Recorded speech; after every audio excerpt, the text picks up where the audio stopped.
வணக்கம்.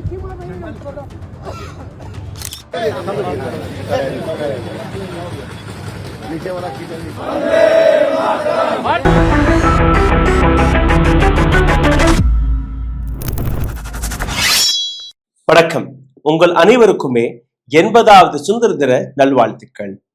Happy 80th independence day. ஆனால் அனைவருமே இதை கொண்டாடுவதல்ல. இந்த நாட்டில் ஒரு வர்க்கம் இருக்கு. அவர்களுக்கு தெரிஞ்சது தன்னுடைய கட்சி கொடி அல்ல அவர்கள் கும்பிடக்கூடிய இன்னொரு கொடி, காவி கொடி. இவர்களுக்கு இந்த நாட்டை பற்றியோ, இந்த நாட்டு கான்ஸ்டிடியூஷனை பற்றியோ, இந்த நாட்டு டெமோக்ரஸியை பற்றியோ அல்ல இந்த நாட்டில் சுதந்திரம் எப்படி கிடைத்தது என்கிற ஒரு துளி விஷயம் தெரிந்தால் கூட அவர்கள் இது போன்ற செயலை செய்ய மாட்டார்கள். ஆகஸ்ட் 15 இந்த நாட்டிற்காக வேர்வை சிந்தி, இந்த நாட்டிற்காக உயிர் தியாகம் செய்த ஒவ்வொரு நபருக்கும் இந்த கொடிக்கான அர்த்தம் தெரியும். இந்த கொடி அல்ல, தேசிய கொடி. இவர்கள் கையில் இருக்கக்கூடிய இந்த கொடி ஒரு கட்சி கொடி. இவர்களுக்கு தெரிஞ்சது காவி கொடி மட்டும்தான். அதனால்தான் இன்னைக்கும் அந்த தேசிய கொடியை ஏற்றுக்கொள்ள முடியாமல் இவர்கள் தன்னுடைய கட்சி கொடியை பறக்க விட்டுக் கொண்டிருக்கிறார்கள். BJP zindabad, BJP zindabad. இதைவிட கேவலமான காட்சியை என்னால் பார்க்க கூட முடியவில்லை. But I have to see this. இப்போ RSS 52 ஆண்டுகள் வரை எதற்காக கொடியை பறக்கவில்லை என்று கேட்டால் கோபம் வரும். பிரட்டி போட்டு பேசுவார்கள், கட்டுக்கதைகளை அவுத்து விடுவார்கள். ஆனால் அதே நேரத்தில் நரேந்திர மோடி அவர்கள், இந்த நாட்டு பிரைம் மினிஸ்டர், இந்த கட்சி இதோடைய சுப்ரீம் லீடர், அவருடைய அந்த ஆடையை நீங்க பார்த்தீர்கள். அப்படியே கர்ச்சீஃபை மடிச்சு தேசிய கொடியை நெஞ்சில சுமந்து கொண்டு எப்படி இந்த நாட்டை நான் நடத்தி வருகிறேன் என்று 80 நிமிடங்கள் வரை தொண்டை தண்ணி வத்த பேசிக் கொண்டிருந்தார். 2014ஆம் ஆண்டுக்கு முன்பு எப்படி இந்தியா இருந்தது, 2014ஆம் ஆண்டுக்கு பின்பு எப்படி இந்தியா இருந்தது. நரேந்திர மோடி வந்ததற்கு பின்புதான் இந்தியாவிற்கு சுதந்திரம் கிடைத்தது என்கிற ஒரு பிம்பத்தை ஏற்கனவே ஏற்பட்டு விடுத்தார்கள். இன்னைக்கு அவரே இந்த விஷயத்தை எடுத்து காட்டியிருக்கிறார். பாருங்க, 2014ஆம் ஆண்டுக்கு முன்பு எதுவுமே நடக்கவில்லை. நான் வந்ததுக்கு அப்புறம் தான் வீட்டுக்கு வீடு தண்ணீர் போய் சேர்ந்தது. நான் வந்ததுக்கு அப்புறம் தான் மொபைல் ப்ரொடக்ஷன் இந்தியாவில் வந்தது. நான் வந்ததுக்கு அப்புறம் தான் டிஃபென்ஸ் ப்ரொடக்ஷன் அதிகரித்தது. நான் வந்ததுக்கு அப்புறம் தான் டாய்லெட் கட்டப்பட்டது. நான் நான் நான் கடந்த 12 ஆண்டுகளாக நான் தான் இந்த இந்தியாவை ஏற்றி பிடித்துக் கொண்டிருக்கிறேன். அடுத்த 20 ஆண்டுகள் 2047ஆம் ஆண்டு வரை நாங்கள் தான் இருக்க போகிறோம். நாங்க தான் இந்த நாட்டை ஒரு டெவலப்ட் நாடாக மாற்றப் போகிறோம். ஆனால் இந்த 80 நிமிடத்தில் நரேந்திர மோடி ஐயா அவர்கள் இந்த நாட்டு ஜென்சியை பற்றி பேசவில்லை, ஜென் அல்பாவை பற்றி பேசவில்லை. நாடு முழுவதும் பள்ளி மாணவர்கள்ல இருந்து காலேஜ் மாணவர்கள் வரை எந்த அளவில் இந்த நாட்டு அரசாங்கத்துக்கு எதிராக கேள்விகளை கேட்க தொடங்கிவிட்டார்கள் என்கிற ஒற்றை வார்த்தையை பேசவில்லை. அருணாச்சல் பிரதேஷ், அங்க இருக்கக்கூடிய மக்கள் கதறிக்கொண்டிருக்கிறார்கள். சைனா எல்லையை கிராஸ் செய்து அருணாச்சல் பிரதேசை ஆக்கிரமித்து வருகிறார்கள். அதை பற்றி பேசவில்லை. மணிப்பூரை பற்றி பேசவில்லை. வேலை வாய்ப்பை பற்றி பேசவில்லை. E20 வழியாக அப்பாவி மிடில் கிளாஸ் உடைய வாழ்க்கை எப்படி நாசமாகி கொண்டிருக்கிறது அதை பற்றி பேசவில்லை. அவர் பேசியதற்கான அர்த்தத்தை எத்தனை பேர் புரிந்தார்கள் என்று தெரியவில்லை. ஆனால் அவர் புரிந்து கொண்டது, அவர் பேசியது இந்த நாட்டில் இருக்கக்கூடிய ஒரு கார்ப்பரேட் நபருக்காக, அவருக்காக பல்வேறு அனௌன்ஸ்மெண்ட்களை கொண்டு வந்திருக்கிறார். உங்களுக்கோ இந்த நாட்டிற்காகவும் கிடையாது. 2014ஆம் ஆண்டுக்கு முன்பு அல்ல அதற்கு அப்புறம் இருக்கக்கூடிய ஒரு நெரட்டிவை நரேந்திர மோடி அவர்கள் பேசிய போது அவர் நாவிலிருந்து வந்த ஒரு சில வார்த்தைகள். மாவோவாதி சோச், இதற்கு முன்னாடி மாவோயிஸ்ட் தாட் ப்ராசஸ் இருந்ததா, ஹத்தியாரி நக்சல், கையில் ஆயுதங்களை எடுத்துக்கொண்ட அந்த நக்சல் கிளாஸ் இருந்ததா, ஹத்தியாரி நக்சல் என்கிற வார்த்தை அவர் கூறியது மட்டுமல்லாமல் இந்த நாட்டு மாணவர்களை திமாகி நக்சல் என்று அழைத்திருக்கிறார். அதாவது டுக்டே டுக்டே கேங், தேச துரோகி, தேச விரோதி, அர்பன் நக்சல், இது போன்ற வார்த்தைகளை தாண்டி காக்ரோச்சஸ், இது போன்ற வார்த்தைகளை தாண்டி ஆந்தோலன் ஜீவி போன்ற வார்த்தைகளை தாண்டி இப்ப புதிய வார்த்தையை கண்டுபிடித்து கொடுத்திருக்கிறார் நரேந்திர மோடி அவர்கள். அதுதான் திமாகி நக்சல். பிஜேபி இனி கடுமையாக உழைத்து இந்த போராடக்கூடிய மாணவர்களை மறுபடியும் அவர்களை சரியான வழிக்கு கொண்டு வர போறார்களாம். இதை நரேந்திர மோடி அவர்கள் கூறியிருக்கிறார். திமாகி நக்சல்.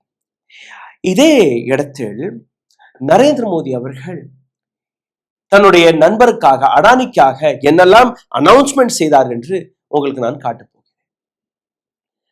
டிஃபென்ஸ் ப்ரொடக்ஷன் 4x ஸ்பீட்ல கடந்த 12 ஆண்டுகளில் அதிகரித்ததாக கூறியிருக்கிறார். Strong push for self reliance and becoming a global defence supplier. வா, செல்ஃப் ரிலையன்ஸ், நமக்கு தேவையான ஆயுதங்களை நாமளே தயாரிக்க போகிறோம், உலகத்திற்கும் நாம் கொடுக்க போகிறோம்.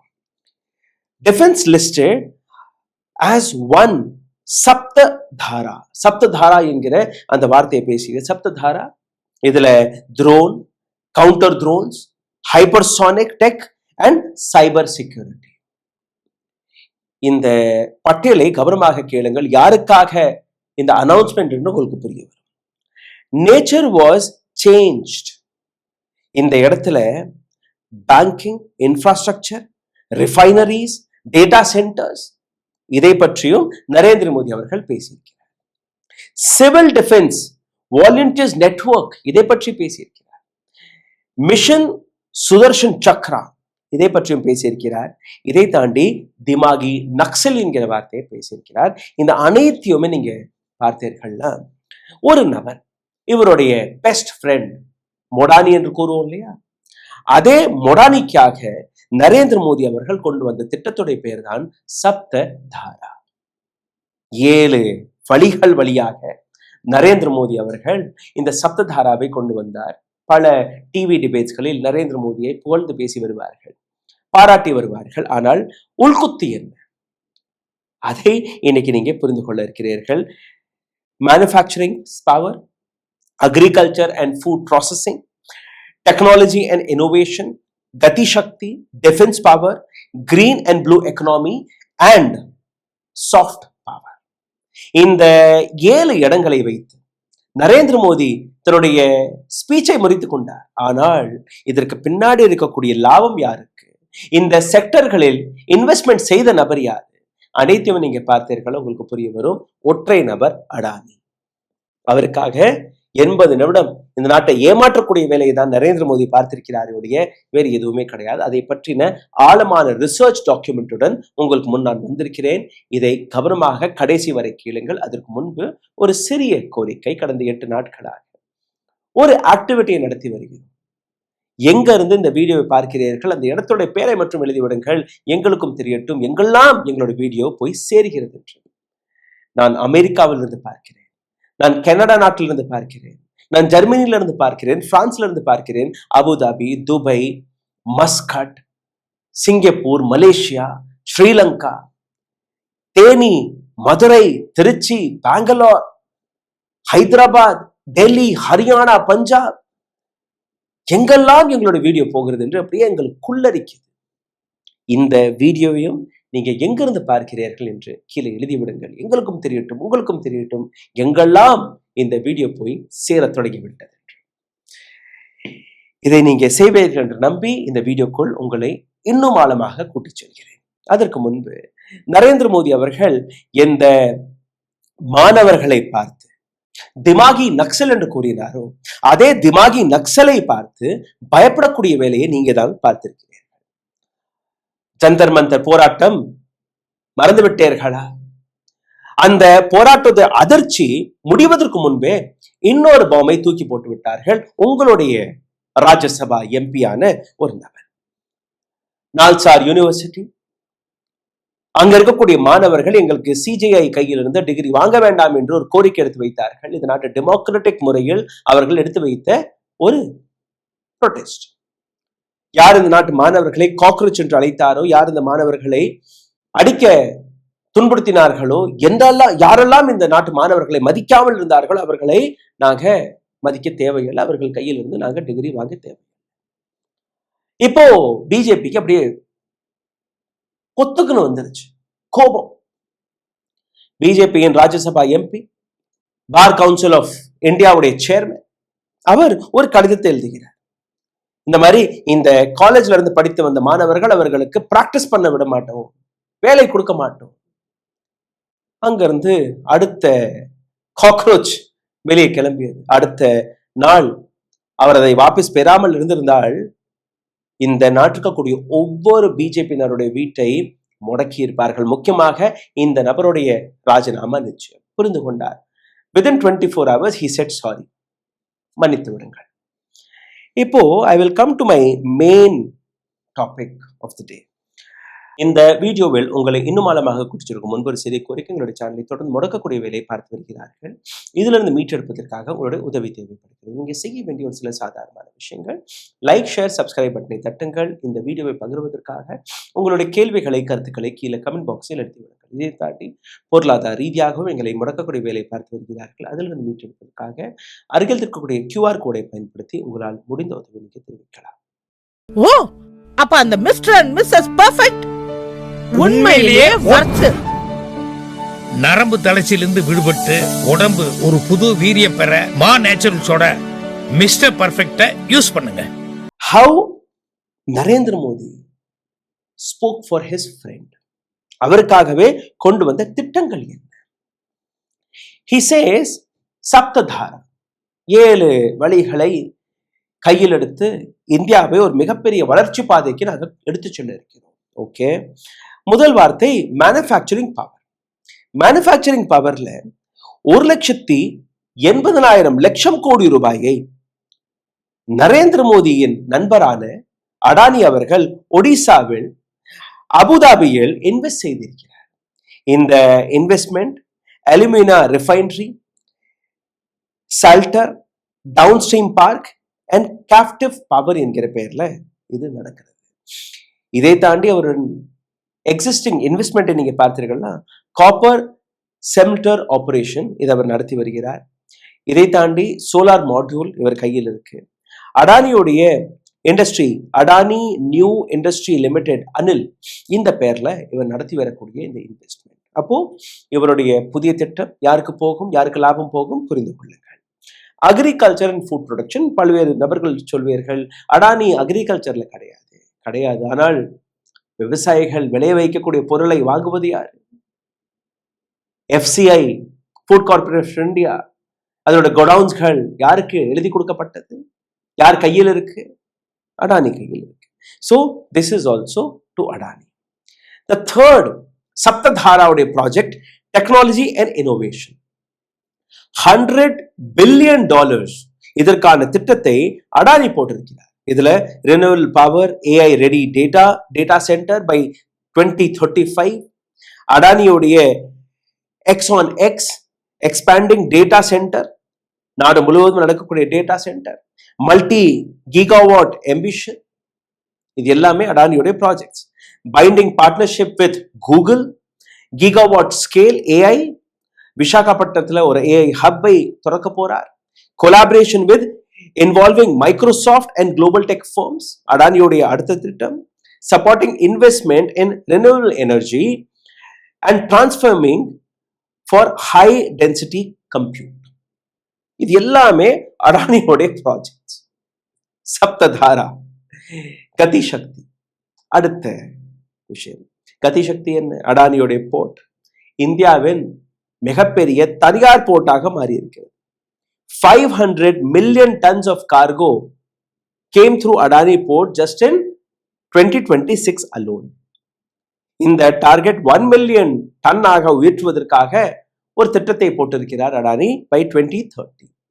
அதாவது இந்தியன் அரசு போர்ட் எல்லாம் இதற்கு மேல் வேலைக்கு ஆகாது, ஒன்லி அடானி போர்ட். அப்படிதான் நடக்கிறது. growing airport network. எங்கெல்லாம் மும்பை, விசாகப்பட்டினம், இது போன்ற ஏராளமான ஏர்போர்ட் எல்லாம் வாங்கியிருக்காரு இல்லையா? ஸோ அவருடைய ஏர்போர்ட் நெட்வொர்க் அதை அதிகரித்து இன்டர்நேஷனல் ஏர்போர்ட் வரை அடானி கையில் வரும்படி ஒரு திட்டத்தை போட்டிருக்கிறார். அதற்காக இந்த plan. Roads and logistic parks, அதுவும் அடானியோடைய அடுத்த திட்டமாக இருக்கிறது. Strong multi modal connectivity across point, port, airport, highway, inland logistics, இது எல்லாமே அடானியோடைய அடுத்த திட்டம் which is called Gati Shakti and this is also announced by Mr. Narendra Modi today. Defense-க்கு வந்துடலாம். டிஃபென்ஸ்ல அடானியோடைய இன்வெஸ்ட்மெண்ட், ஏன்னா நரேந்திர மோடி கூறுறாரு இல்லையா, 4 மடங்கு அதிவேகத்தில் இந்தியன் டிஃபென்ஸ் ப்ரொடக்ஷன் நாங்கள் அதிகரித்திருக்கிறோம் என்று. அருணாச்சல் பிரதேஷை காப்பாற்ற முடியவில்லை, அதை பற்றி நாங்கள் பேச மாட்டோம். பட் அடானிக்காக அனௌன்ஸ்மெண்ட் ரெடி. என்ன? Partnership with Italy's Leonardo for integrated helicopter manufacturing ecosystem. இத்தாலிய நாட்டில் இருக்கக்கூடிய ஒரு கம்பெனியுடன் கைகோர்த்து ஹெலிகாப்டர் மேனுஃபேக்சரிங்கில் அடானி குதித்து விட்டார். Collaboration with Brazil Embraer for original jet assembly line. Dholera குஜராத்ல பிரேசிலை சார்ந்த ஒரு கம்பெனியுடன் கைகோர்த்து அவருடைய ஜெட் அசெம்பிளி பிளான்ட் இந்தியாவில் வர இருக்கிறது. Agreement with DRDO.